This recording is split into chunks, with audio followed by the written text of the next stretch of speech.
ឯករាជ្យភាពនៃស្ត្រីមិនមែនជាការបដិសេធរាល់ភាពទន់ជ្រាយនោះទេប៉ុន្តែវាគឺជាសមត្ថភាពនៅក្នុងការរស់នៅជាមួយវានៅពីក្រោយភាពរឹងមាំដែលពិភពលោកបានឃើញគឺបង្កប់ទៅដោយទឹកភ្នែករាប់ពាន់ដំណក់ដែលធ្លាប់ស្រក់ចុះដោយភាពស្ងៀមស្ងាត់ទឹកភ្នែកទាំងនោះមិនមែនជាសញ្ញានៃការចុះចាញ់ឡើយប៉ុន្តែវាគឺជាជីដែលស្រោចស្រពឲ្យដើមឈើនៃភាពអង់អាចលូតលាស់ឡើងស្ត្រីដែលឯករាជ្យពិតគឺជាមនុស្សដែលចេះជួសទឹកភ្នែកដោយខ្លួនឯងហើយក្រោកឈរឡើងដោយមោទនភាព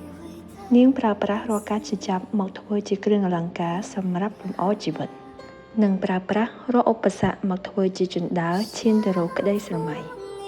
ភាពរឹងមាំរបស់នាងគឺជាពន្លឺចេញពីចិត្តដែលមិនចាំបាច់ពឹងផ្អែកលើការបំភ្លឺពីអ្នកដទៃ